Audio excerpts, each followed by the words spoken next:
Prof. Modi.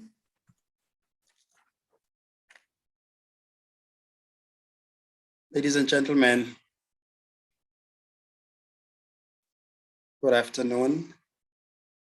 On behalf of the Vice Chancellor and Principal, Professor Nana Poku, it gives me great pleasure to welcome you to the inaugural lecture of Professor Andrew Green. Our Vice Chancellor and Principal, Professor Nana Poku, extends his sincere apologies due to an urgent commitment. He conveys his best wishes. Inaugural lectures form part of the university's public lecture series and may only be presented by newly appointed full professors who have been appointed in academic schools and centers. Inaugural lectures present an opportunity for showcasing the exciting and groundbreaking research and teaching being carried out by professors in our university.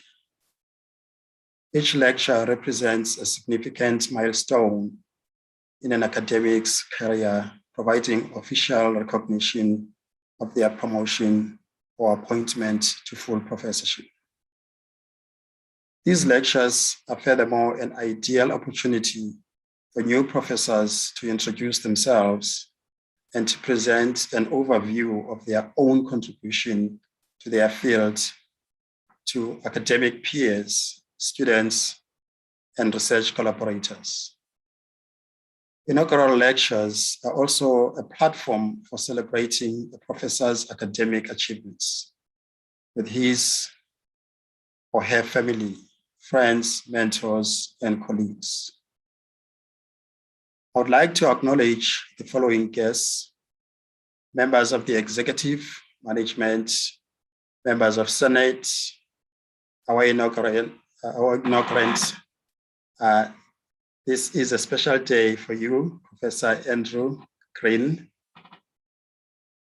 Your family and friends are especially welcome because we know the journey they traveled with you from the day of your birth to this particular special day, not just for you. I would like also to welcome particularly your spouse and children. I would like to welcome all the academics and professors who are coming from our university and abroad.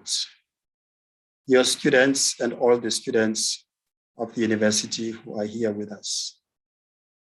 University of KwaZulu-Natal alumni and guests from the United States, Namibia, Botswana, and Namibia. Is a very special place for us, ladies and gentlemen. As you know, that we are neighbors, but we also share a lot of research space. Ladies and gentlemen, at this juncture, it is my pleasure to introduce our Dean and Head of School, Professor Fatu Mudau, who will now formally introduce the inaugurant, Professor Andrew Green.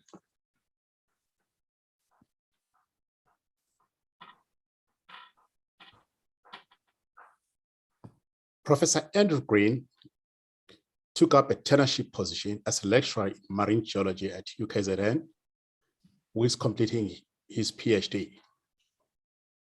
Today, Prof. Andrew has published 87 papers in peer-reviewed journals of acceptable repute in the niche scarce field area of marine geology.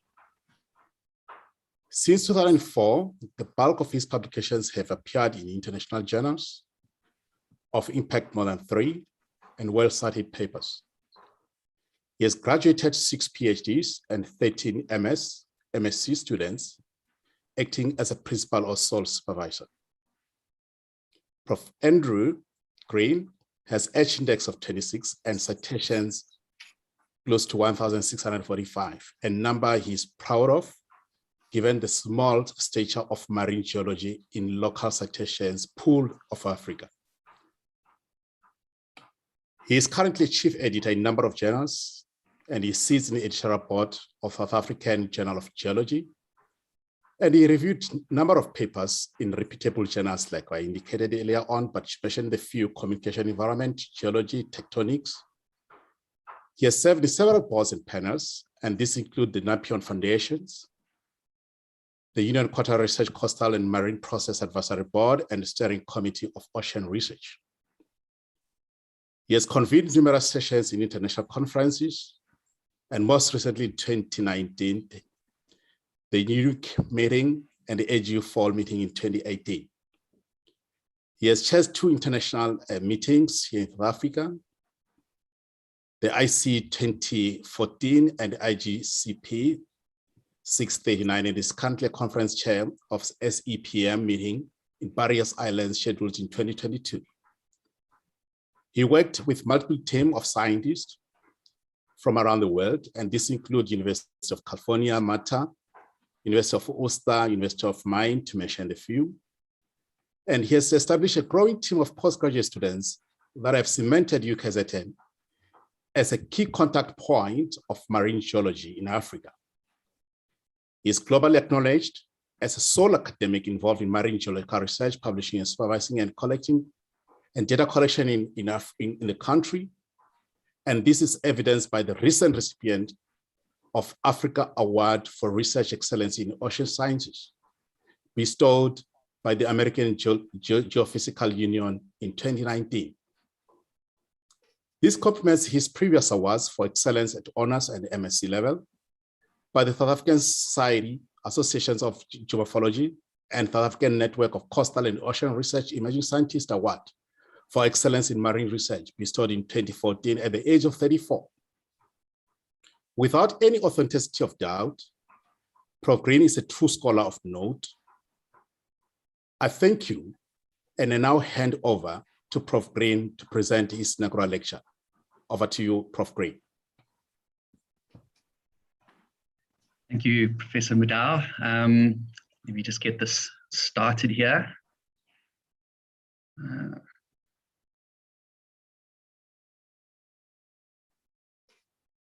Okay. Right. Okay, thank you for that introduction, and thank you everybody for being here today amongst the audience. I'm excited to share with you a little bit about my journey to being a full professor at UKZN, and in particular some of the research that we've done along the way. Without further ado, I think it's quite useful to set the scene here. So here we have a pretty good example of generally what the public thinks when they hear the words marine geology. Usually there's a disconnection between marine and ology, and we end up thinking about marine biology, which is of course not the case at all. We're not interested so much in the wildlife that occurs within the ocean or on the seabed, but rather what we're really interested in is the rocks. So the rocks on the seabed and the sediments on the seabed, and these rocks and sediments and how they interact with things such as sea level change, climate change, oceanographic change, from the short term all the way through to many, many, many millions of years. Not only how those interact, but the deposits that are left behind and how those ultimately make their way into the ancient rock record. So marine geology is actually something particularly important. When we look overseas, it's very much considered an underpinning science to any of the other marine sciences. It forms the basis around which we do things like marine biology or oceanography.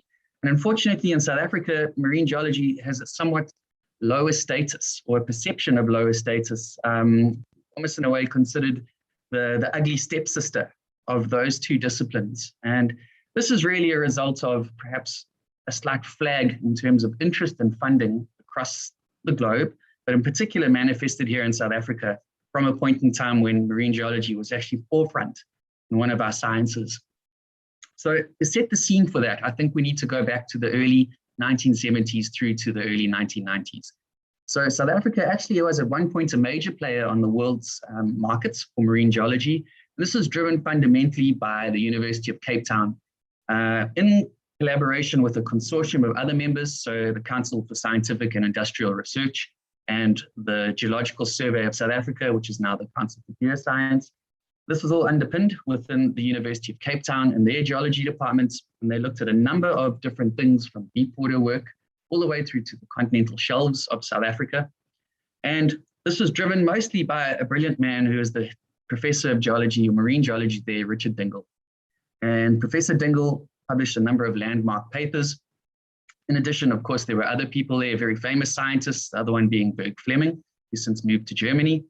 And things were going along very well up until about the 1990s. And interestingly, we began to see a spread in terms of interest towards marine geology and marine geological research from about 1987 through to, again, the early 2000s, this time around forming another hub of activity at the University of Natal, now KwaZulu-Natal.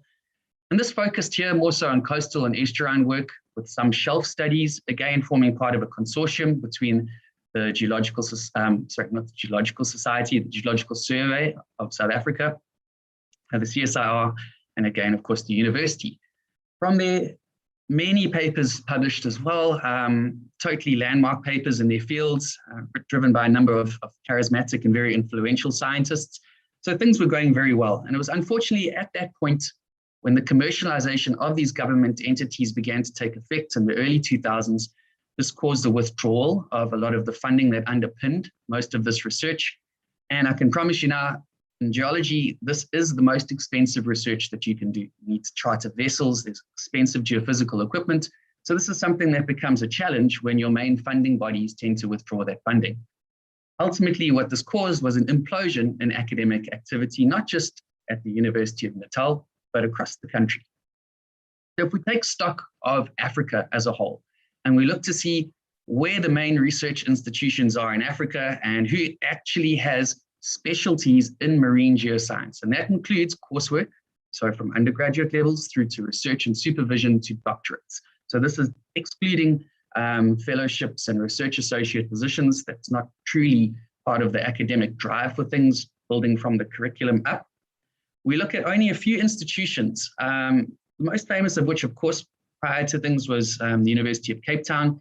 They have now since changed their focus to look more so at marine geochemistry, but the ancient marine geochemistry, so looking at rocks as opposed to common marine sediments that are found on the ocean beds today, and hard rock Gondwanan age sedimentology. The others actually seem to have slowly faded out, and really what's left now in Africa, and it's been very much to our benefit as the other institutions have waned in influence, ours has grown substantially, is the University of KwaZulu-Natal. And I feel quite confident in stating that we are, without a doubt, the cornerstone of where marine geology is slowly spreading from throughout Africa and hopefully across to some of our neighbors in Australia and in South America. So how did this begin? And how did my journey begin? My journey begins, and I think this renaissance in marine geoscience begins with this fish. This is the coelacanth. So the coelacanth was considered a living fossil. It was only found in the fossil record until the 1930s when one was caught dead, unfortunately, in a trawl net of East London. And this was, again, a massive revolution in our understanding of science in South Africa, and that one of these was found living in a set of submarine canyons offshore of Sodwana Bay by Peter Tim and some other divers. And this stirred, again, interest in marine geology. And this was driven primarily through the African Coelacanth Ecosystem Program, which was funded by the National Research Foundation. Let me see if I can hide this. And this all stems around the coelacanth. The coelacanth is well known to have a habitat that is very strongly specific to geology and to geomorphology.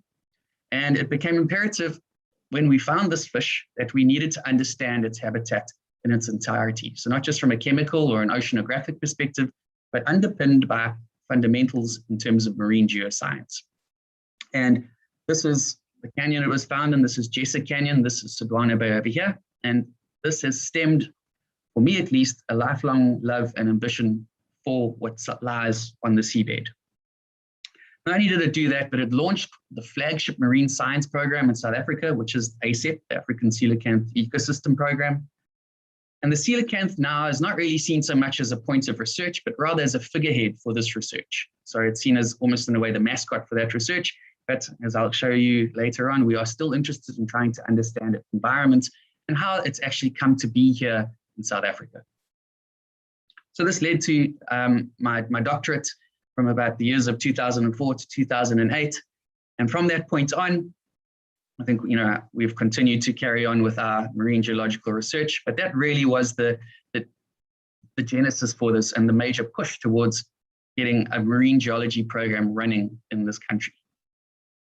So when I started at UKZN, that was 11 years ago, there was not much data in existence. There was the data that we had for this African coelacanth program up here in northern KwaZulu-Natal. We had a few little bits of academic data that we'd collected around Durban or so, but really there was nothing other than the work that was being done by the Council for Geoscience, usually through commercial interests, and of course other commercial interests that were operating out of Cape Town and of course out of Durban. I'm proud to say that in 11 years, we've actually managed to expand this quite substantially. A lot of this has been through the help of industry, but also through our own hard work and I think our own resourcefulness, procuring bits and pieces of equipment, going out when we can, taking any opportunity to go out there and be able to take observations of the seafloor using our geophysical suite of equipment. We've substantially started to advance, at least for just this little area, and the same goes for the West Coast, fairly large portion, advance a large understanding of a portion of our continental shelf. This has helped us really in terms of creating a number of research projects. So the research projects we see here are those stars that are in red. Those are the locations of our research projects now that are led by myself as the head of our marine geology unit. And then the blue stars are our collaborations. You can see there's lots of collaborations around the world, which I think is an incredibly healthy thing. So there's a lot of interest in Africa. We have very unique geology and a very unique situation here in terms of what lies in our seabeds. And what I'm very, very, very proud of, and I think is a very good testament to the work that we are doing at UKZN, is that our research is not just centered on South Africa. Instead, now we actually have projects that are spread across the globe. And I think that's excellent, because usually what happens is that we would be the focal point for people to come in. And really all that's doing is that's perpetuating a sense of scientific colonialism, which we don't need. And finally, I think we're having African scientists reach out from beyond their borders, not just in other countries in Africa, but also across the world to do research. I think that is a good indicator of the health of marine geology that's coming out of our university at present.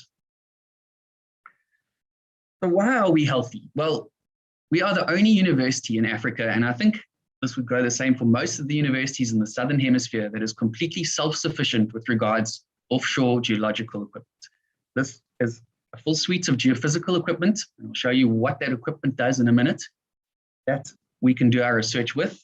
And since 2012, we have attracted over 12 million Rand in equipment, in software and computing specialities. So it's a substantial amount of money for one university department to be now controlling and using that equipment to do all of these research projects that you see on the screen here. So we have a number of projects. I've only just highlighted the ones that we're working on now around Southern Africa, but a number of projects, many of which are related to industrial interests, many of which are related to foreign collaborations with people from all around the world. And I think, again, a good sense of health can come from looking at a picture like this. So we're doing well with what we are doing. As I said, underpinning this all is the fact that we are self-sufficient. And I think we are self-sufficient in being able to understand the seabed. And the understanding of the seabed is ultimately driven by looking at the shape, texture, the quality, and the nature of what sits on the seafloor. Prior to major revolutions in science, we actually didn't really know very well what was occurring on the seabed. We would drop lead weights down, which is exactly what's in this picture. They'd be attached to a rope. We would know how much rope went out, and that would give us a point in space where we knew what the depth was beneath that boat. And it was since the 1940s where the principles of echolocation were borrowed from bats. So the real birth in geophysics emerged, using sound in particular, to help us to image the seabed. So like a bat, you have a little chirp, it bounces off the wall and comes back, and you know exactly how far that wall is away from you and perhaps how that wall is shaped. Likewise, we as geologists now perceive the seabed in that manner. So we can't put our heads overboard and peer through a kilometers worth of ocean column. Instead, now we use sound to be able to do that. So the beginning stages were things like using this lead line technique, dropping down a lead weight. Then we moved on to echo sounders using echolocation principles. We had single beam echo sounders, which is just a single echo sounder that will allow you to paint lines in the seabed and then you could interpolate statistically between those lines at what the depth might be from a statistical probabilistic point of view. And then advancing further and further as we've gotten more and more adept with geophysics, we've produced systems like the multi-beam echo sounder, which has a number of echo sounders that paint a swath of the seabed. Why is this important? Well, I'll show you now. A little video that I've nicked off the internet, and I think is quite useful. The vessel moves along, it paints the seabed with sound, and this allows us to image the seabed in high resolution and in three-dimensional detail. And as such, it starts to remove a lot of the statistical improbabilities that we might introduce through interpolations between track lines and those sorts of things. And really what happens then is a picture of the seabed that is unprecedented. Once you have a picture, you can start to make hypotheses about it. Those hypotheses would relate to things like seafloor structure, composition, and of course would allow us to assess other environmental factors such as laying down cables, laying down major pipeline routings, those sorts of things. The other major tool that we use is, again, based on the principles of echolocation, but instead of bouncing sound off the seabed, sound is bounced off a variety of different layers within that seabed. We call this the principle of seismic reflection profiling. When you hear the word seismic, everybody suddenly gasps. The whale scarers, oil and gas companies that do these massive seismic lines that impart huge amounts of energy into the ocean, very noisy. That's not what we're talking about within our own research thrust here at UKZN, not at all. We use small little systems like this that image just the upper few tens of meters to maybe 100 meters of the Earth's crust, or the seabed. And we like to look at things in extreme detail. We use this little system here on the left. This is called a boomer. It's a cool little name for that. What this does is it produces something like that. A very, very high resolution, well-defined seismic line that allows us to map subsea floor structure. Each one of those layers represents a change in density of the sub-bottom and all of the various layers underneath there. So we get all of these layers, and when we think of layers in geology, we usually know that the top layer is going to be the youngest, the bottom layer is going to be the oldest. It gives us an idea of age relationships of various things. In particular, it allows us to map depth to bedrock, which is incredibly important when we're siting things such as telecommunication cables or pipelines, or in particular when we're doing things such as mining. And of course, it helps us to understand other environmental factors that we are looking for in that area. What does an interpretation of this look like? As I always say to my students, it's like putting squiggles and squiggles. So we start off building a basic interpretation, then we start to add our knowledge to this based on our understanding as a geologist, what these various deposits might look like. And ultimately, we get a picture here that helps us to assess things such as changes in depositional characteristics, changes to the seabed in terms of sea level, changes to climate, and changes due to things such as sediment supply. So all of these things are quite important that we can see. And where do these fit in with the future of marine geoscience in South Africa? You know, is it an economic thing? Is it a societal thing? Is it an environmental thing? And I think good praxis here dictates that we have all of these come together, and the nexus of these is where we consider sustainable development sitting. And that is what we should really be aiming at in terms of marine geoscience. Not just about mining. When we hear about geology, immediately everyone's toes curl up, oh, we're going to go out and get the environment. That's not the case. Marine geology is a massive, broad science that can underpin all of these three spheres of influence. And I think that we should be sitting in the middle with sustainable development. And I'm going to show you now some of the research that we're doing and how that fits in with these themes in a way in which we are going to steer ourselves into the 22nd century.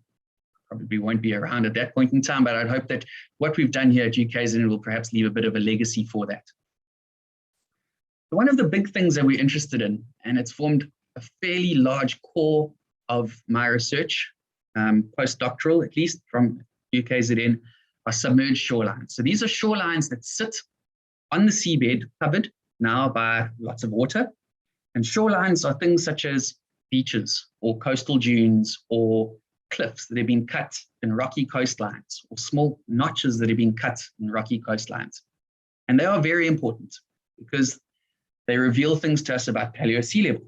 So to form a shoreline, we generally tend to have stable sea levels, much like we have at present day.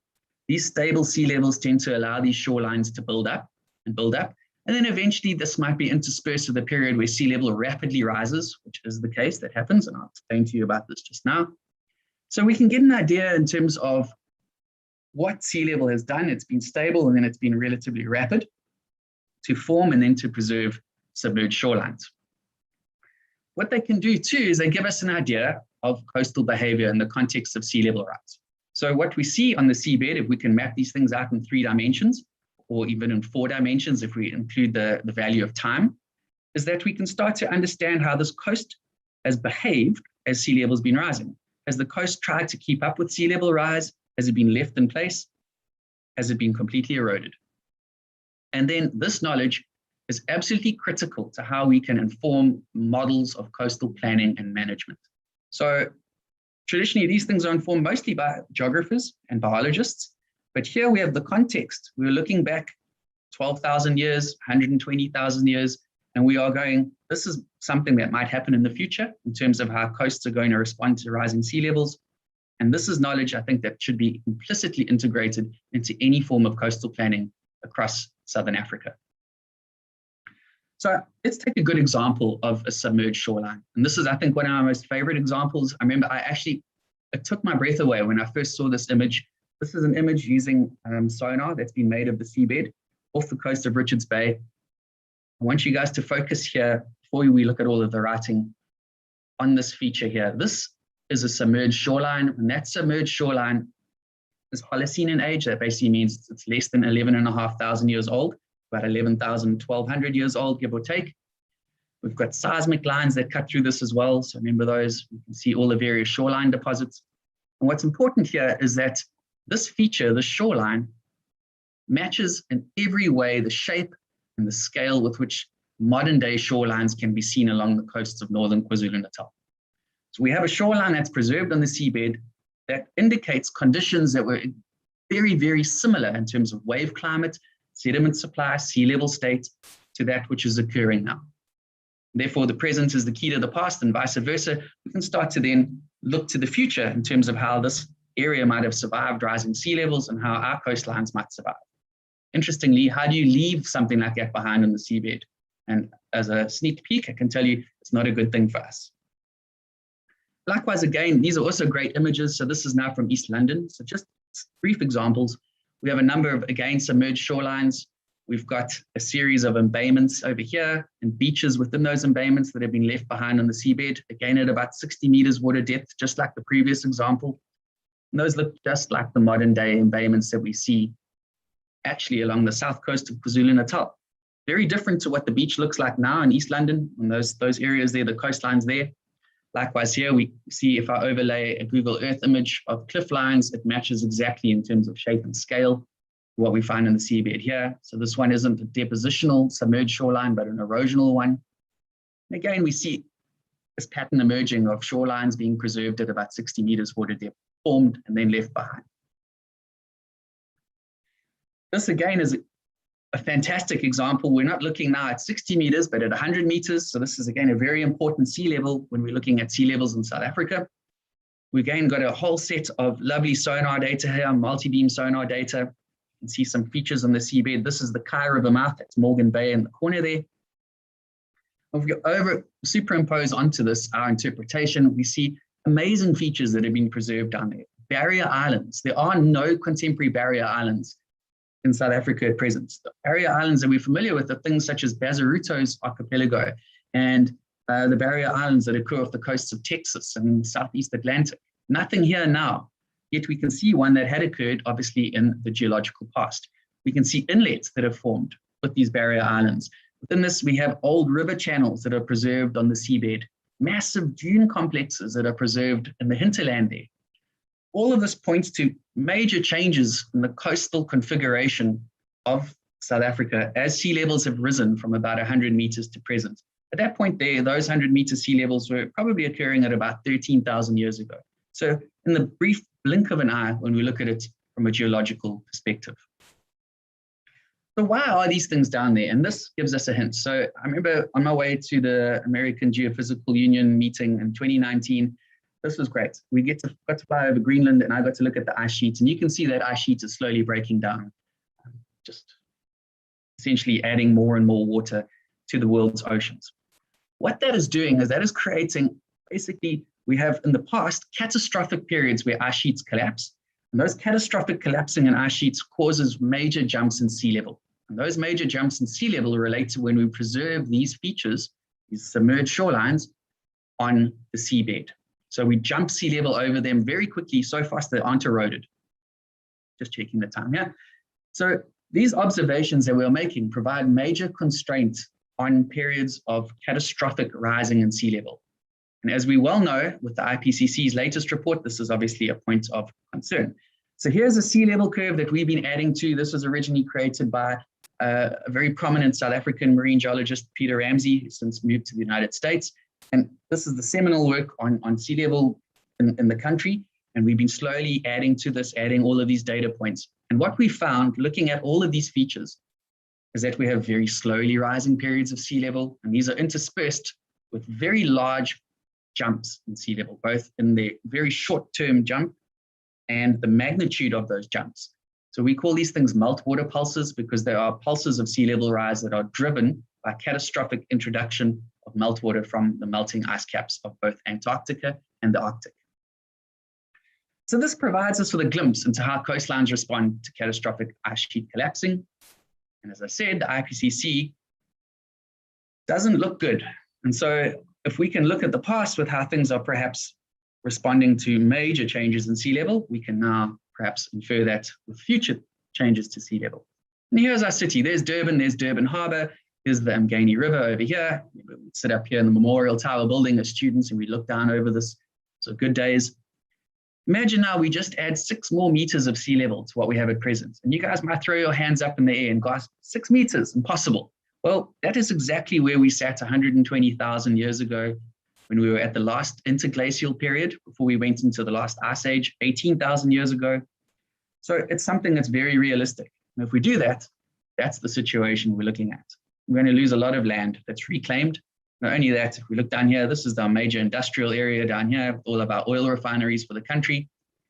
There's going to be problems. So trying to understand how shorelines respond, and this is just a static response, nothing moves, whereas it could actually just leap sea level over this, or it could respond by slowly moving backwards and migrating. We need to have really informative models of how things have responded and how things might respond in future. That's exactly the crux of part of our work here at UKZN. That's all doom and gloom. So let's go now from something which is perhaps societal and environmental, something a little bit more economic, diamonds. And diamonds are a girl's best friend, and they're also a scientist's best friend, particularly if you are based at UKZN. So we are extremely fortunate to have partnered with people in the diamond industry. So in Namibia, we have very strong partnerships, and the guys are listening in. So I'm very glad that you're here. From NAMDEB, so that's the Namibian aspect of De Beers, which is an Anglo-American corporation. And we're working in particular at a very interesting area here just north of the Orange River. So on the west coast here, again, we find very cool features on the seabed that we are relating to major things like changes in sea level, changes in sediment supply. But now, importantly, we're also adding into this the context of economics. So these center around this area here, which is called the Sperrgebiet, which is translated to the forbidden zone. So this project's run under the auspices of Anglo-American and NAMDEB. We have a relatively similar sea level history on the west coast as we do on the east coast. We are a very tectonically stable continent, which is nice. We have no ice messing things up, so it's not as if we're having melting of ice every time we have a major change in climate here. So it's really good for us to study these sea levels, particularly between west and east coast. Out of this, and I think it's incredibly important, you don't just have students that graduate and go nowhere. Point. Here we have employment opportunities with internships, there's student research projects, all focused on this little strip of coastline here. I think fantastic news for us here at UKZN. This area is indeed the forbidden zone, so that's the kind of thing the guys are faced with when they're trying to collect the geophysical data there, and it really is a miracle that the data sets that have come out of this for projects that are underpinning the stuff that we're doing now at UKZN, which we're extremely grateful. So we're looking really at shorelines again. And where we have a shoreline, that's where you concentrate wave energy, you concentrate coastal currents and tides. When you do that, what happens is you leave behind all the good material, which is diamonds and gravels, and you take away all the material that's pretty useless to us in terms of economic materials, which are things like quartz, relatively light minerals. So what we have here, at about 60 meters, this lump in the seabed, this is covered by sediment, this is the seismic line here. We have preserved this lump over here. And offshore, we've taken some cores through these things and we can relate them to what occurs onshore. Onshore, we find similar features that occur.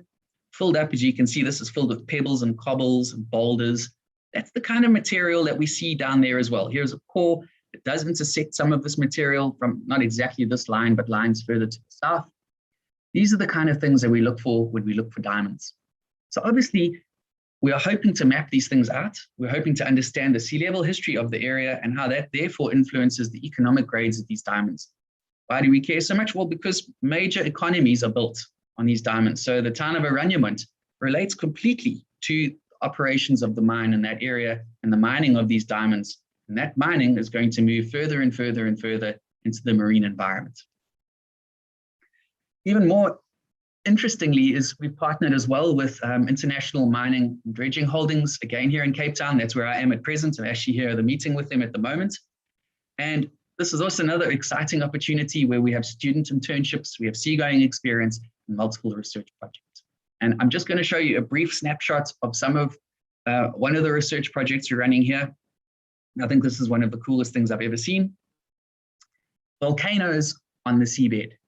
So if you look at the geology of Namibia, this is Shamai Bay. So this is, let's say about 100 kilometers or so, maybe 150 kilometers north of Aranyamont, so the Orange River, the border. We find volcanoes on the seabed. Honestly, I think these things are just amazing. These things would have been erupting and boiling away water in here as they were forming. Not sure yet how old these things are. That's what we're working on. And this sounds great, you know, oh wow, volcano on the seabed, but really, you know, what about the diamonds? And it's interesting, as you create something like that, you create a feature that sits on the seabed, and then you drown that, you cause sea levels, which would have dropped down about 18,000 years ago and risen up through those last 18,000 years. And we know that we've got these 100-meter shorelines that are occurring. Remember, I showed you that one from the Kai River mouth. When we plot and we model what sea level's done relative to these volcanoes, you can find that it creates these really rugged type of embayment features. That's just the kind of areas where diamonds love to accumulate. So we now use our knowledge of what sea levels have done, helps us to predict perhaps where diamondiferous deposits might be occurring. That is a huge portion of sea floor. So being able to narrow that down is an incredibly fortuitous thing to do. So here's our 100-meter shoreline in action. We got there, we're going to go have a look for whatever diamondiferous materials might be occurring in that environment. Not only just the fact that it's just super cool that you have volcanoes on the seabed. In Africa, a volcanically, like, completely stable area. So let's take our final thing, and I think this is something I like. This is a very much an environmental aspect to marine geology. And this is related now to things like paleo lakes and coastal lakes and massive estuary systems that are quite famous. So I'm sure you've all heard of Lake St. Lucia. That is the largest estuary in Africa. It's one of the most threatened in terms of management practices or mispractices. It's suffered a variety of different oddities in its past through management interventions. It seems relatively healthy now, as you will know from the news and various other outlets. There's always something afoot with this place. We've done a lot of research here, especially with a colleague of mine from the University of Witwatersrand, looking at the evolution of these features. It's quite interesting, as you know, these things house all the crocodiles, but also when these things open up and when sea level falls, we extend old river courses out, which create these submarine canyons. And these are the very submarine canyons that our coelacanths live in. Everything is somewhat linked together, which I think is really cool with the marine geology that we're looking at in our little research unit. So we've been very interested in looking at the fate and evolution of these lakes. Obviously, we're dealing with some serious wildlife here, and I think that's what makes it interesting and exotic to paper readers from around the world. The worst of them all is, of course, the humble mosquito. And of course, some of the tribulations that we have in terms of trying to get an answer to what makes a coastal lake bed and where has that coastal lake bed come from or that lagoon bed come from, and where do we think it's going to? So these are the kind of resources that we're using, guys. We don't have fancy things. So it's not like we're going off to the United States and guys have got like an ocean liner that they're going to cruise around in. That's a rubber duck. That rubber duck has an 8.5 kVA generator. It's got maybe R1 million worth of equipment packed on there. There's hippos, there's crocodiles in there. The place is shallow, it's scary. You know, anything could catch fire at any moment. But that's the kind of thing we do as Africans and as African geoscientists. We just make a plan. There's our coring barge, courtesy of the University of the Witwatersrand. There's our other research vessel, piloted by Professor Mark Humphreys. I hope he's listening in. There's where we typically get the world's worst sunburn and the worst horsefly bites in the world. That's where we take cores. And those cores provide a sediment profile that allows us to analyze changes over time to the lake beds. Of course, none of this would be possible without getting the elbow grease in. So here we have our students and our collaborators that work with us. And typically, it's a useful thing to exploit cheap labor, but the students themselves become very self-sufficient after doing these types of research expeditions. And I'm very proud of all of the work that our students have put into these. So what to expect when you're going to work amongst the crocodiles and the hippos? You're definitely not going to be getting this, that's for sure. Right, we can cross that out. So that was one of the Norwegian research vessels that we had a chance to go on for about a month. I think the monitors alone equal the entire budget of the National Research Foundation. So it's definitely not something that's the norm here in South Africa, unless we're working with industry. Instead, you know, we make do with the best that we can. But the best that we can takes us to amazing places, to crocodiles. These are the kind of things adjacent to our research sites. You see something like a hippo rolling into the ocean. So it's really an unforgettable experience and a miracle and a great fortune to be able to work in these areas. Truly, it's something that makes you love your job. So what of the coelacanth? So obviously, you know, the coelacanth is still of major interest, despite it now being the flagship marine program and like a mascot for that. We're still interested in where it is. So here's a whole set of multi-beam data that's been collected and reprocessed. I managed to do this all during lockdown of last year because, you know, couldn't do much else. And really what we find is just so many submarine canyons, all of which conform to the requirements for coelacanth habitat. And in particular, we found a coelacanth actually my next door neighbor's brother, which is just the most remarkable coincidence. Went diving in the head of Mzumbi Canyon. They found only other living coelacanth seen outside of Sodwana Bay. With that in mind, we're going to go, and we are busy doing this. This is a map that we've made now of Mzumbi Canyon using very, very good dense multi-beam data. We've already made maps down here from other canyons, the Margate Canyon in particular. These are prime areas for the exploration of the coelacanth. So in a way, we're coming all the way back to my start and the burgeoning of at least UKZN's growth into marine geology, driven again by our interest in this mascot species, coelacanth. So I think to sum up, I don't want to take too much time. There are a few things, a few highlights I think that I'd like to share. So in the 11 years at UKZN, that was 8.5 to full professor. It's been very good for me. There's been 76 papers published on the evolution of Africa's largest estuary through to the storms that will indeed erase Durban's beachfront in the future. Importantly, and I think the most critical, I managed to pick up one wife and one child, which is a great joy to me. So thank you to both you. Hopefully Daniel's not watching, hopefully he's napping. I think in my tenure and in my road to becoming a full professor, there must have been, I might have left off another 3 zeros there, at least 10 million mosquito bites and all the various field trips, surprisingly, and sitting at a wooden desk and touching it with no malaria. Maybe 20,000 beers drunk, of those including one Hansa, half an Amstel, which I still wake up and like a cold sweat over, and 4 Windhoek lights. So most of those were drunk, making hundreds of friends from around the world, meeting wonderful acquaintances, great mentors, just truly wonderful people that have helped to shape my pathway to this point, which I will always have an unending sense of gratitude to. And of course, countless happy memories that don't necessarily relate to exam marking, mergers, or bureaucracy, but for just the sheer joy of understanding and discovering things. And to never lose that joy will be my greatest goal in life, to continue to try and understand things, to get that sense of excitement when you get your paper accepted in a particular journal, to see your students graduate. It truly is, for me, the thing that drives all of this. So where to next? Who can know? But I think we're on a good path, and I think UKZN is at the forefront of this. They've been good to me in terms of providing the facilities and the platform from which to start this. And I hope that this doesn't stop. I hope we can continue this into the future. Obviously, all of this is not without thanks and gratitude. So obviously to my parents, to a number of people. I'm not going to read all their names here in case they're listening and they're going to get embarrassed. Feel them blushing from here. But most importantly, I think, to my mum and dad, thank you so much for everything, in particular, all the lunches at your house. And hopefully that will continue.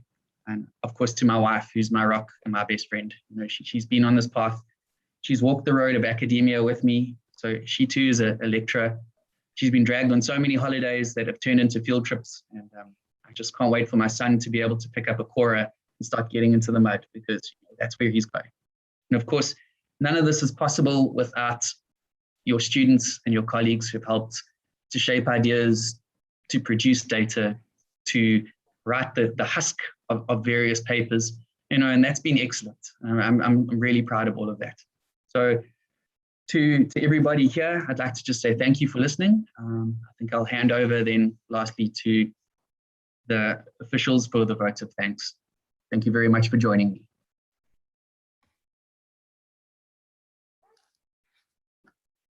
Thank you very much, Professor Andrew Green. You made many of us to be proud of UKZN. When we talk about a professor that has been promoted from a level of an associate professor, we're talking about somebody who's got a legacy. Thank you so much for confirming that the UKZN support can take people to the level where you are today. It was quite amazing to hear a lot of local knowledge that has been used to put South Africa on the map, to put South Africa and UKZN on the map. I want to thank everybody who came to this occasion, and I know that everybody enjoyed the day. Ladies and gentlemen, please remember this talk.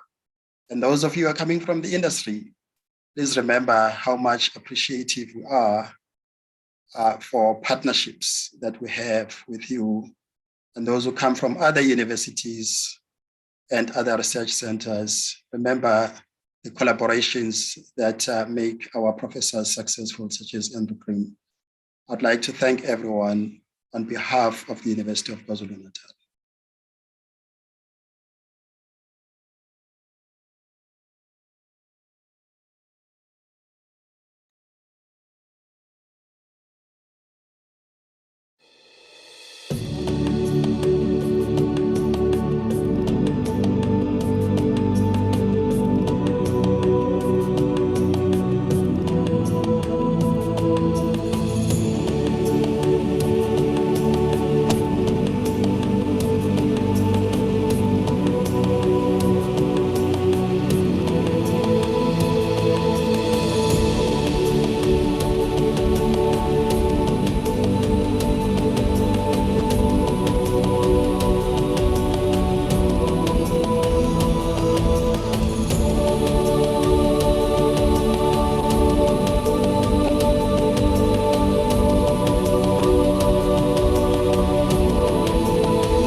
Thank you so much, Prof. Thanks, Professor Green, to Norma, to Musa, to Prof. Matau and Kathy. Thank you so much. I see that most of them have logged off, and I will end the meeting in another minute or two. Thank you, everyone. Thank you, Corporate Relations, for always doing a great job. Thanks, Prof. Here. Thank you. Thanks, Kathy.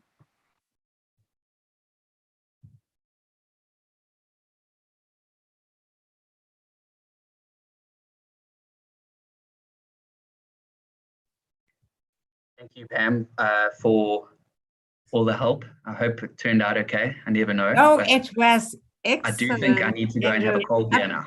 Yes, absolutely gripping. You know, there's just so much that one learned. You just kept everybody captured. It was unbelievable, unlike the normal ones I listened to. Well, thanks, Pam. I really appreciate that. Wonderful, and I congratulations. owe you a cup of coffee when I And- drop the robes off. Oh yeah, absolutely. We're gonna have a beer. Yeah, stop the coffee. Let's go get a beer. Exactly. Yes. Wonderful, Andrew. I really enjoyed it. And I mean the pics, it was so interesting because I'm looking at all the places that I've traveled to and I don't even know, you know, that these places have the coelacanth, and I look at all these, you know, your pictures, and your presentation was excellent. Really excellent. I think I'm going to go and give my wife a tinkle and see how she's doing. Please and do. make sure my And boy well is done. okay. I think now you can take a break. I think I need a rest. You. Okay, bye. But thanks to Pam. I really appreciate all your effort. You're most welcome, Andrew. You're most welcome. I'll have a good afternoon. Thank you. Bye. Bye.